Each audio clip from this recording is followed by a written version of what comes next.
Do you have any scrap in your garage or your shop that you want to make something out of?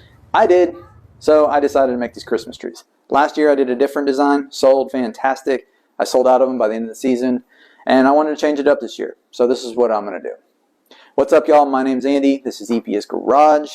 Welcome to my channel, and remember to hit that thumbs up and comment if you like the video. I really enjoy answering the comments. I think I answer 99.9%, if not 100%. Okay, so I follow several woodworking groups on Facebook.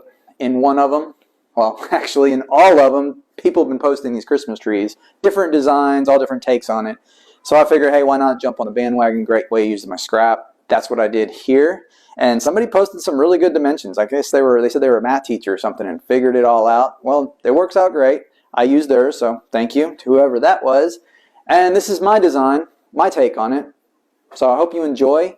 And I'm also going to show you how to use, how I made, not how to use, I guess I'll show you how to use it too, but how I made a fixture to hold all this, to put it together. And you can make it the same way repetitively every single time, and it speeds up the process. Trying to put these together without a fixture is a pain, and it takes a while. Enjoy. Like I said, I already had these cutoffs laying around. They're about 1.5 inches wide, and they're actually about 30 inches long, and I just produce these every time I'm cutting down for the frame for the whiskey taps that I make. The beauty here with these is it doesn't matter how wide it is. It can be any width. You're just laying it in there and putting it all together. You just got to cut them at the right angles and the right lengths, which I'm going to show you. So go ahead and get whatever scrap you're going to be using. Let's get going. Okay. I'm going to go see if I can break this down for you best I can so it's easy for you. I'm also going to put the original drawing that the guy posted on the group. But first size you're going to need is you're going to need 5 pieces that are 5 13/16 inch long. All the cuts are 30 degrees. All the miter angle cuts are 30 degrees.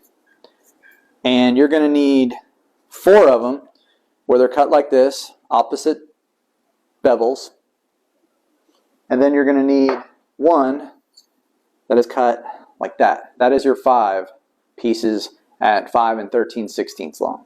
So those are those. Your next piece is going to be 6 inches 11/16, and it's going to be cut just like this. You only need 1 of them. Bevel, bevel, 30 degree, 30 degree, same as the other ones. And then your last piece, which is the bottom of the tree, is 10 1/4. And same thing on this, bevel, bevel, both going inward, 30 degrees. And for mine, on some of them, I went ahead and put a 2-inch hole there for a candle or whatever. You don't have to do that. Make sure you put it on, not on this side, but this side. This is the side that'll be up. This is just a template to set up my saw blade. On that note, templates are awesome. I use these to set my saw back up every single time, so it's the same, and then I can just cut them really quick. That way I'm not measuring it out or anything like that. That's what I do. See, these are just my templates. I keep them all together with the fixture. 1 piece, put these up in the attic so I don't look at them until next year. The easiest way to assemble this, once you get all your pieces cut, is to make yourself a fixture. Something that's going to hold all your pieces, and it'll be the same every single time, and it's going to make the process a lot faster. And as you know, if you're already a woodworker or maybe you're just getting into this, jigs and fixtures are huge in the shop. You almost have to have them, and if you're not using them, you're really wasting some time, and you can really help yourself by making these. Now, there is a difference between jigs and fixtures, and they're often used incorrectly as synonyms. In short, a jig controls and guides the tool to the workpiece. Fixtures are used for supporting the workpiece. Fixtures do not guide the tool.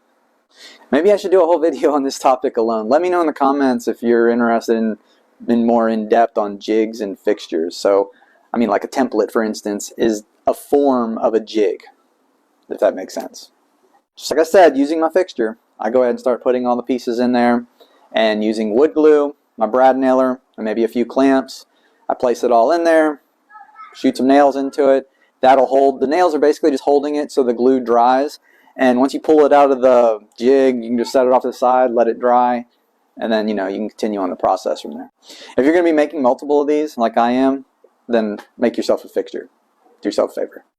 And then really, once I get all the trees made, I've sanded them, all that good stuff, I'm mounting them on a piece of 2x4 that's 4 inches long. That's it. I'm just cutting it 4 inches long, giving it a quick sand, staining it, painting it, whatever you need to do, and then mount it on there with a little bit of glue, shoot a couple brad nails into it. All right, here's where you can get creative with your trees. You will probably want some variety. Here's what I did. After giving the trees a quick sanding to about 80 grit or so, I went ahead and I painted some, and then I left others natural.